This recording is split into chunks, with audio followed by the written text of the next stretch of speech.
मैं एक training conduct करा रहा हूँ, आप लोग कांटेक्ट कर सकते हैं नीचे दिए गए व्हाट्सएप नंबर पे। बहुत सारे सेलर्स शूज़ की कैटेगरी में जाना चाहते हैं। सपोज आप ब्रांडेड शूज़ सेल करना चाहते हैं और ये एक मेरे पास ब्रांड है जिसे मैं सेल करना चाहता हूँ। ये बुगाटी का ब्रांड है शूज़ का। अब मुझे ये प्रोडक्ट सेल करना है, तो इस शूज़ को सेल करने के लिए क्या है, अमेज़ॉन फ्लिपकार्ट पे जब मैं ये प्रोडक्ट सेल करने जाऊँगा तो मुझे इसकी इमेजेस ऑलरेडी लिस्टेड मिलेंगी। तो वहाँ पे मुझे इमेज वगैरह जो है नहीं करनी है, इमेजेस मेरे पास हैं ऑलरेडी। अब मैं क्या करूँगा, इस प्रोडक्ट को सेल करने के लिए सबसे पहले मुझे ऑथराइजेशन लेटर चाहिए। किस ब्रांड का? इस बुगाटी ब्रांड का, जो ब्रांड है इसका मुझे ऑथराइजेशन लेटर चाहिए।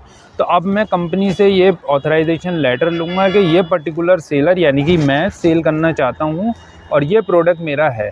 दूसरी चीज़ मैं जो हूँ इनवॉइस लूँगा इस प्रोडक्ट का। इनवॉइस यानी कि जो मैंने परचेजिंग करी है जहाँ से भी। तो मेरे पास ऑथराइजेशन लेटर हो गया, इनवॉइस हो गया, दोनों चीज़ें हो गई। अब ये प्रोडक्ट मुझे लिस्टेड मिलेगा अमेज़ॉन फ्लिपकार्ट पे ऑलरेडी और वहाँ पे कुछ सेलर मिलेंगे। इसी तरीके से मैं भी एक सेलर वहाँ पे जुड़ जाऊँगा, ऐड हो जाऊँगा। तो मुझे करना ये है कि मैं ऐड होने के साथ साथ जैसे ही मैं वहाँ पे ऐड होऊंगा तो मुझे दोनों ऑथराइजेशन लेटर और इनवॉइस सबमिट करना है। तीसरी चीज़, जो मेरे क्वांटिटी है मेरे पास वो मुझे वहाँ पे बतानी है, कितनी क्वांटिटी है और क्या प्राइस पे मैं सेल करना चाहता हूँ वो मुझे बताना है। तो ये 4 चीज़ें दे के मैं जो हूँ from the first day seller बन जाता हूँ और ये ब्रांड बुगाटी सेल करना शुरू कर सकता हूँ। सपोज़ मैं खुद का अपना ब्रांड सेल करना चाहता हूँ, जैसे मेरे पास ये शूज़ है, इसका मैं प्रोडक्ट सेल करना चाहता हूँ, ये मेरा प्रोडक्ट है। अब मैं क्या करूँगा, इस पर्टिकुलर ब्रांड को पहले रजिस्टर्ड कराऊँगा। कहाँ पे? आईपी ट्रेडमार्क में जाके कि ये पर्टिकुलर नेम मेरा है XYZ। अब जब ये नेम मुझे मिल जाएगा 6 महीने बाद, 1 साल बाद, जब मेरे पास रजिस्टर्ड सर्टिफिकेट आ जाएगा ट्रेडमार्क के ऑफिस से कि ये पर्टिकुलर ब्रांड आपको दिया जाता है, यानी कि अब आप इस नाम को यूज़ कर सकते हैं। तो मैं क्या करूँगा, अमेज़ॉन फ्लिपकार्ट पे जाऊँगा और ये ब्रांड रजिस्टर्ड कराऊँगा।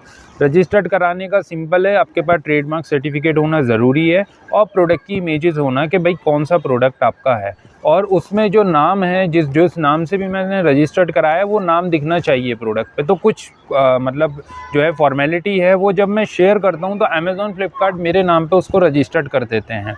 तो अब यहाँ पे ये प्रोडक्ट मैं खुद का सेल कर सकता हूँ। यहाँ पे क्या है, यहाँ पे आपको लिस्टिंग खुद से करनी है, पहली चीज़ फोटोग्राफी खुद से करनी है। इसके अलावा यहीं पे आप MRP भी डिसाइड करते हैं, सेलिंग प्राइस भी डिसाइड करते हैं। तो इस प्रोडक्ट को आपको खुद से अपने आप डिसाइड करना है, लिस्टिंग से लेके सेलिंग प्राइस तक कि भाई कितना प्रोडक्ट कितने का आप सेल करना चाहते हैं। तो दूसरा तरीका ये है कि आप अपना प्राइवेट लेवल ब्रांड खुद का क्रिएट करके और अमेज़ॉन फ्लिपकार्ट पे सेल कर सकते हैं। वहाँ पे खुद ही आप ऑनर हो जाते हैं हर एक चीज़ के, ब्रांड के, सेलिंग प्राइस के, प्लस इसके अलावा जो भी ऑर्डर्स आ रहे हैं आप खुद ही डिस्पैच करवाएंगे। इसके अलावा यहाँ पे जो भी प्रोडक्ट डेवलप करवाने हैं आपको खुद ही अपना आप डिसाइड करना है। आप मार्केट गए, सपोज़ करोल बाग, आपने वहाँ से प्रोडक्ट उठाया इस तरीके का कैनवास शूज़। अब यहाँ पे ये शूज़ में आपको दिख रहा है कि कहीं पर भी आपको किसी तरीके का कोई ब्रांड नेम लिखा हुआ नहीं दिख रहा है, जैसे नाइकी, रिबॉक, इस टाइप से जो ब्रांड होते हैं वो कहीं पे नहीं लिखा हुआ है। यहाँ पे सिंपल एक वर्ड लिखा हुआ है टुडे, और यहाँ पे आप फेस पे देखेंगे तो टुडे तो कोई ब्रांड नहीं हुआ। तो यानी कि ये एक जेनरिक प्रोडक्ट है, इस प्रोडक्ट को मैं सेल कर सकता हूँ। तो यहाँ पे मुझे सेलिंग की जो कंडीशन है, यहाँ पे मुझे ना कोई ट्रेडमार्क सर्टिफिकेट चाहिए, ना मुझे कोई इनवॉइस चाहिए। मैं डायरेक्टली इस प्रोडक्ट को लिस्ट कर सकता हूँ अमेज़ॉन फ्लिपकार्ट पे।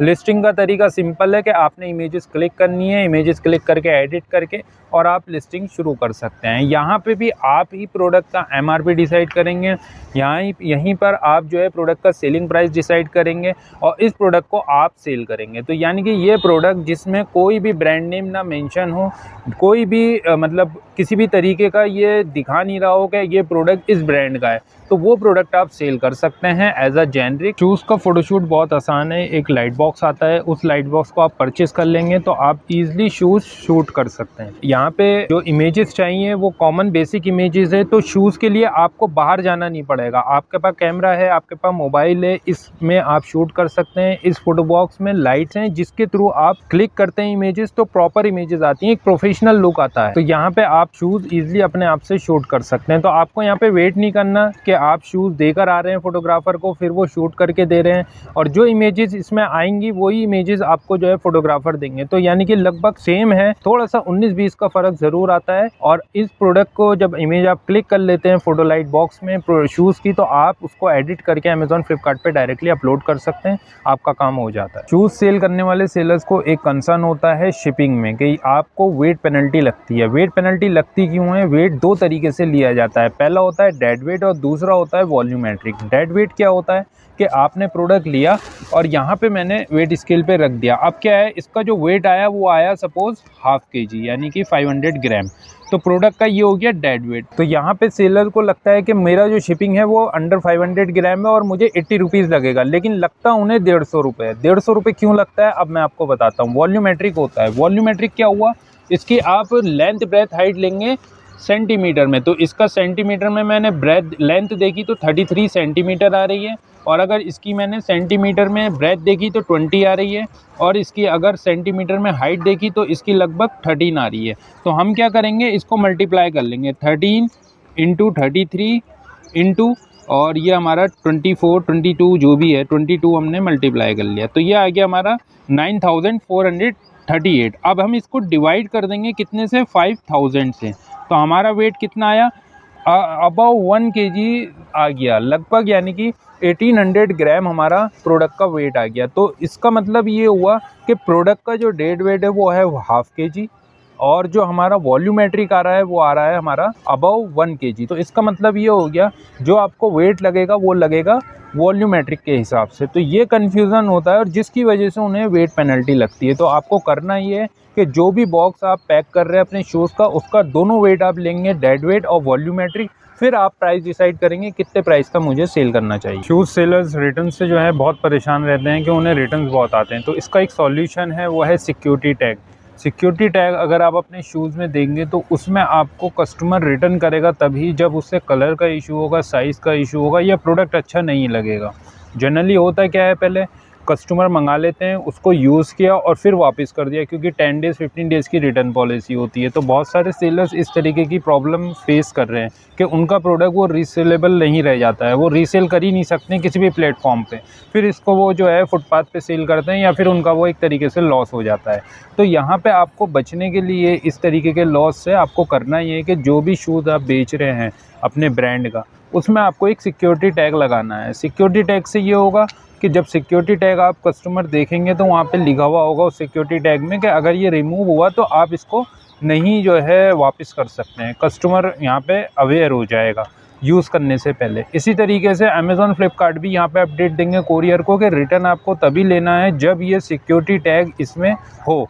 अगर सिक्योरिटी टैग यहाँ पे नहीं होता है तो कोरियर उसको रिटर्न नहीं ले सकता है। तो अब यहाँ पे क्या होगा, जब सिक्योरिटी टैग नहीं है, कोरियर के पास मैसेज गया, कस्टमर के पास कोरियर गया, तो कोरियर ने चेक किया कि भाई प्रोडक्ट तो सही है, साइज़ भी सही है, कलर भी सही है, बट सिक्योरिटी टैग नहीं है, तो यहाँ पे कोरियर लेने से मना कर देगा। तो यहाँ पे क्या होगा, सेलर के पास वो प्रोडक्ट ही नहीं पहुँचेगा। शूज़ एक अच्छी कैटेगरी है और 4-6 महीने बाद जो भी कस्टमर होते हैं वो वापस आते हैं और देखना चाहते हैं कि क्या तरीके का नया शूज़ आया है। यहाँ पे कोई भी है, जैसे मैं हूँ, मैं अपनी बात करूँ तो मेरे पास कैजुअल शूज़ भी है, स्पोर्ट्स शूज़ भी है, इसके अलावा फॉर्मल शूज़ भी है। तो 3 तरीके के शूज़ तो मेरे पास अपने ही है। 4-6 महीने की इनकी लाइफ होती है और ये कोई सा भी शूज़ आप ले लीजिए, इससे ज़्यादा नहीं चलता है। मैं अगर जाऊँगा नया शूज़ लेने तो मैं इसी तरीके से सर्च करूँगा कि कौन से नए शूज़ आए हैं, क्या उसमें नया कुछ आया है, कौन सा ब्रांड क्या चीज़ लाया। तो आप इस कैटेगरी में आ सकते हैं और बहुत अच्छी कैटेगरी है। सेल करने के पॉइंट्स मैंने आपको बता दिए, किन बातों पे आपको ध्यान रखना है।